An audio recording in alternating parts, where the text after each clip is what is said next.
take ourselves back to March 2020. We were all in our homes, basically glued to the news, right? And scared to go anywhere or do anything. And at the time, I was home alone with Nick and my son Elvis, who was 10 months old. And Nick was just sleeping like all day. But he was 41 years old, perfectly healthy, and sleeping was not one of the listed COVID problems, you know, that you should be worried about to think that you have COVID. So I just nothing made sense, right? He didn't have a fever. He didn't lose his sense of taste or smell. He just was tired. And when we finally took him into the emergency room and they finally, you know, said he's going to need to go on oxygen and we think this is COVID, I immediately I had to let somebody know. And the only people I could let know was Instagram. You know, I mean, that was the outlet we had. And at the time I had 50,000 followers from my fitness business that I had, which I thought was a huge amount.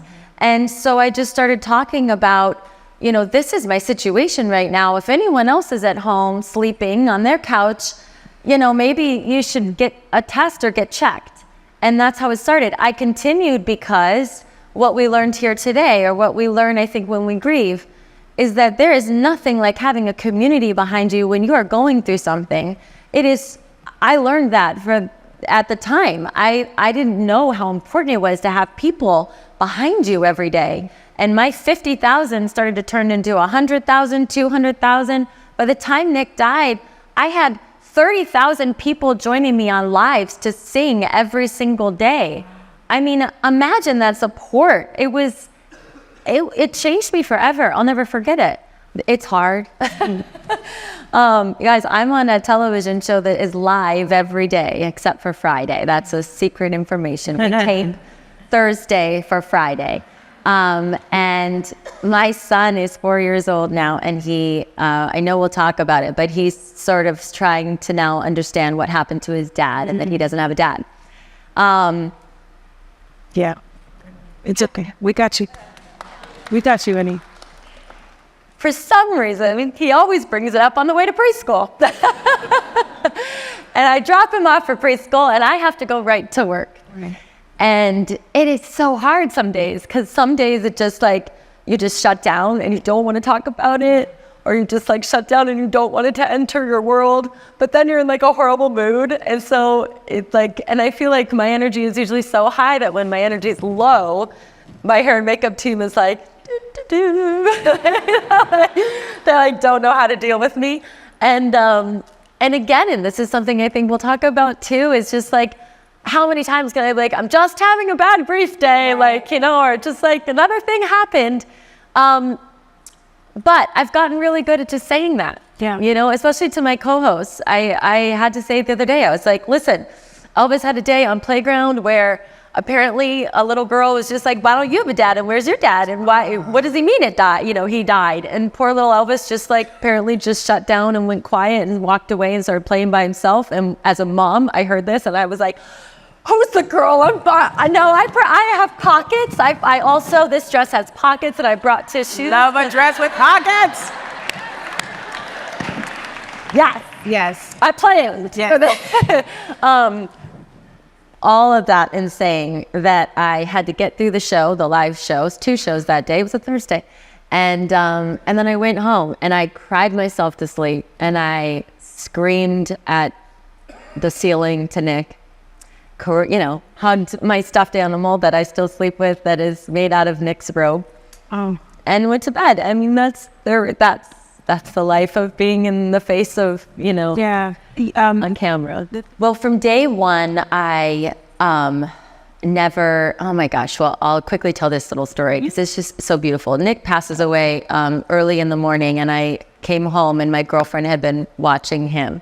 And I walked into the house and gave her a big hug and I took Elvis and I walked into this room that I was sleeping in at the time and I laid into bed and I said, it's you and me, little man.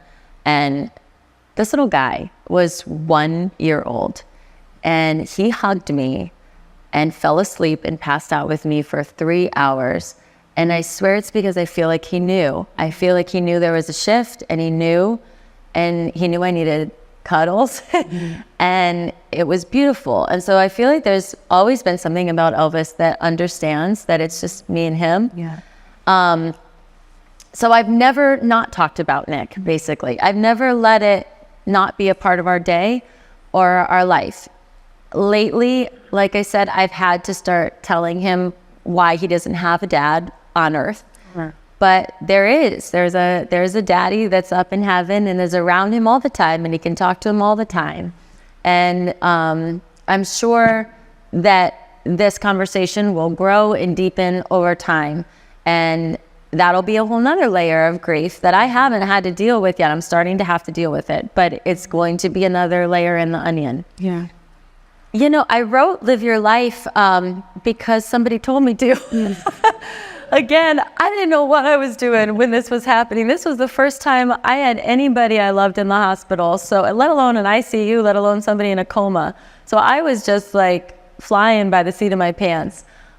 In retrospect, it was the greatest gift in the entire world that somebody offered me a book deal and made me write down that story, because it's so detailed. Because I think a lot of people in here will agree, when you go through something like this, oh my gosh, I thought I could just start a whole hospital wing at Cedars-Sinai. You know, I was like, I can do all the medical research. I could be a doctor. Like you just think you have it all in your head. And so that book is so, that's for Elvis now. You know, he will have the day-to-day account of what happened, and thank God it's there. But I would just say that, to your point, just never stop talking about your person. And I think with Elvis too, he lost his dad at one. He doesn't really have memories of his father. It's up to me to be like, you know, when I take his socks off, I make this sound that Nick used to do, and I go, boop, and then I go, who used to do that? And he goes, da da. He doesn't remember that. It's because I told him, right. You know what I mean? But maybe one day he'll do that with his son, you know, or his daughter, I hope. You know, it's just like, you have to keep saying their name. I talk to Nick like you talk to your mom all the time, especially in the car. Anyone else talk to their people in the car?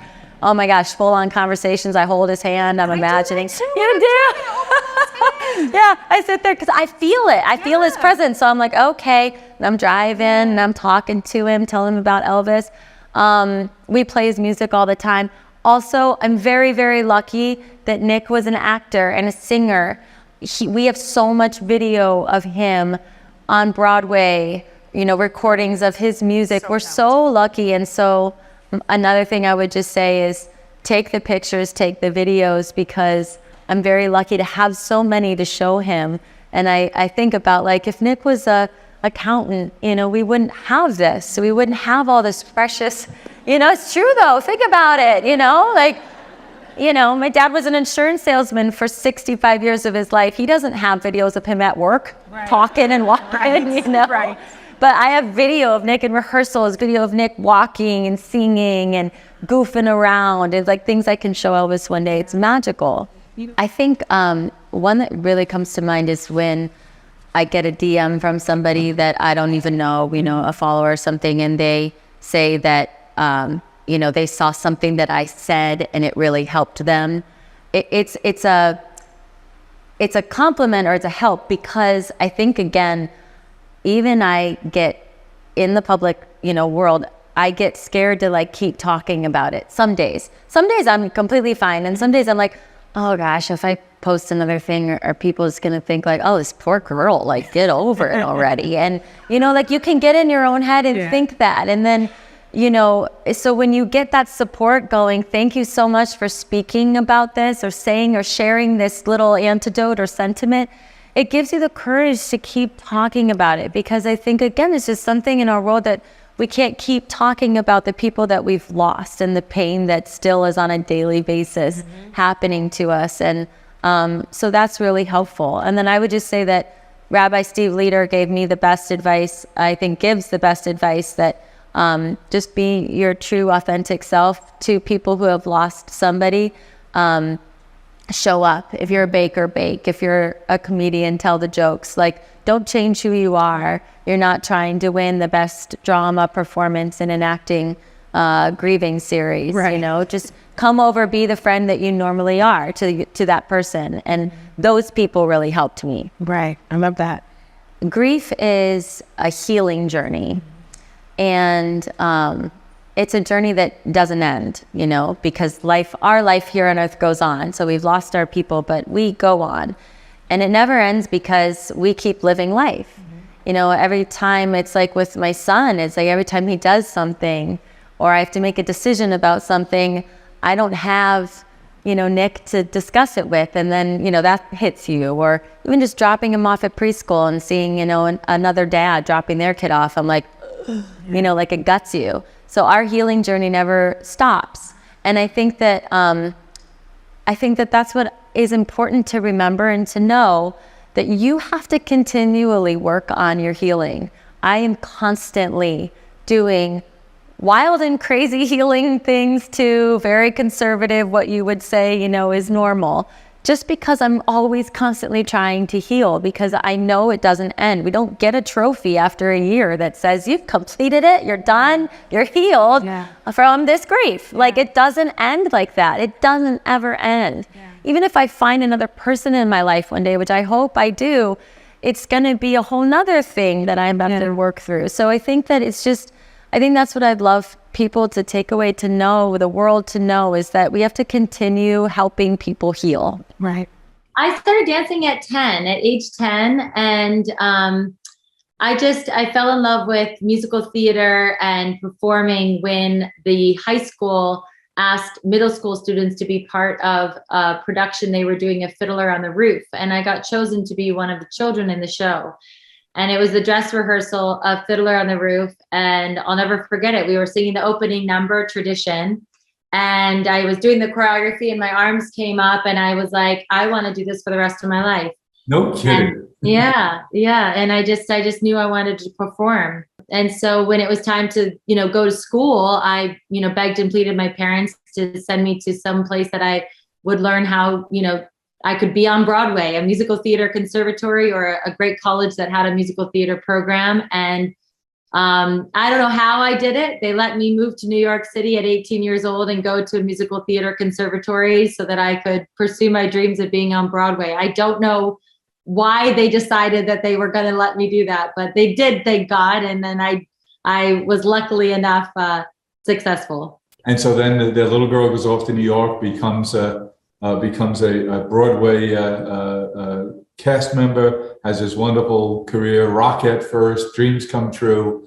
Now your life is as busy as can be. Yeah. Everyone here was watching you on Dancing with the Stars. Oh, thank you. Gosh, that was fun. So great experience? Oh, honestly, one of the best experiences of my life. I mean, it was incredibly hard, but just one of the best things that's ever happened to me. Is so healing, and what a journey. It really was, a lot more than I expected. I knew I would love it, but I didn't realize that it would be so really kind of life-changing for me. So what's going on now? You just finished Dancing with the Stars. You're doing the talk. Yep. I'm doing the talk, finished Dancing with the Stars. Do I understand that the book is going to become a movie? The book is becoming a movie. So I'm writing that screenplay right now. I also created a Christmas movie with CBS, and I'll be starring in that, filming that this summer. So that's really exciting. Give us a little hint of what it's going to be. You said I was inspired by Hallmark movies. I love Hallmark Christmas movies. And so I was inspired by that and wrote an idea, a concept for a Christmas movie, pitched it to CBS. And so we'll be doing that, which is super exciting. Yeah. And I have a children's book in the process, in the works, and my fitness business that I run, of course. So I'm always working on that. I don't know. And by the way, running a household and being a mom. Yes. Which hardly takes any time. Right. No time at all. No worries there. What do you do for help now with all the different things? How do you organize, Team Amanda? Yeah, I have a lot of help. I have a nanny and a nanny. They alternate days, and they help me, on a daily basis. thank goodness. And I have a lot of great friends that also will come to my rescue and be with Elvis. So that's really helpful. It's a busy house over here for sure. What do you want to have accomplished in the next 5 years? Is it building this entertainment empire that you seem to be on the path to do? And how does that reflect in terms of the rest of your life? I don't know. I don't know what that answer is. I'm a vision board and whiteboard kind of girl. Yeah. But, if you would have asked me 5 years ago, do you think that you would be a talk show host with a New York Times best-selling book, writing a screenplay from it, I would have laughed in your face. So I don't know what the world holds. And I don't know if I even want to try to guess, because I feel like life is so full of surprises and these twists and turns that are so unexpected. And I'm just trying to be very present in the day and be excited about what the future holds. Tell me how you exercise now, not physically, but emotionally, in terms of thinking about the things that you're grateful for. I do a lot in my car. I pray a lot in my car. I think possibly maybe because you're just driving around Los Angeles and it's so beautiful and the sun is shining. And so I tell God how grateful I am for the day, for my health, for the ability to be driving, to be going to a job that I love. Thank you for that. I find all the little things that in a day that are worth remembering, that how lucky you have. Every time I look at my son, it's these little things. I always say, if you find one thing a day, pick one flower a day that you're grateful for, at the end of the week, you have a beautiful bouquet. Your incredible sense of community, of what sounds like good mental health, is striking, refreshing, and extremely attractive.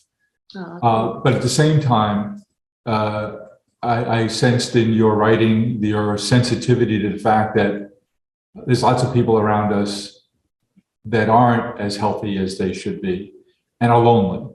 And it's confounding to me in some ways that we have this wonderful social media tool available to us. And it seems for some people to be exaggerating the sense of loneliness, seeing that everyone else has typically, or what they'd expect is the perfect life, whether real or not. In your own communities, in your own life, you come across people you think are suffering from loneliness as well? I mean, that happens to me a lot of times. I mean, I'm a lot of times very, very lonely. I live alone. I mean, with Elvis, of course, but I come home and if I put him to bed, I'm alone. I'm not talking to anybody. Yes, absolutely. You can get on social media and feel and think that everybody else has all these friends and this perfect life that you don't have. I think it haunts all of us. And I don't know, I think we go through phases of it. And I think it's up to us to change our lives. No one can do that for you. So if social media has a negative impact on your life, then get off social media. Don't scroll through hours and hours of people's photos and lives, just wishing and hoping that you had photos and lives. Make a life, create a life for yourself. So I think it's up to us to change that narrative. 20 plus years ago, you're an 18-year-old kid in New York on your own. Was loneliness an issue for you then? I would imagine it would have to be. Oh, yeah. Oh, my gosh. Like I said, I had no friends. I did not connect with anyone at my school for a little while. It was very hard for me to make friends. So I was, yes, very lonely. I mean, there's a part of me that also doesn't mind. I am an independent person. I don't mind doing things on my own, eating at a restaurant by myself, going on a walk all day long by myself. So there's a part of me that's okay with that, but then also I do very much feel and get lonely. So I've never learned that. Oh, really? One time, long time ago, I was commuting to Dallas. We bought the company that had in it the number 1-800-Flowers. And so I'm spending a lot of time in Dallas away from my family. And I didn't always stay the weekend. I'd go down Monday through Friday and come back. I tried to get back for some part of the weekend. We had 3 little kids and a business here I was trying to run. Thank God my younger brother had graduated from college and I recruited him to the business, so I had backup. But one time I went to see a movie on my own. And it was at the Galleria Mall in Dallas, Texas. And the movie was Platoon. If you remember that movie about Vietnam, it was the worst movie I could have chosen to go to. I was in a bad way coming out of that movie theater, and I've never done it again. I hear you. It's not easy. I think I'm too old to change. I need to be around people. I think New York helped me through that. Being a New Yorker, if you're eating at a restaurant by yourself, sitting at the bar or whatever, you're surrounded by people, so you don't necessarily feel alone.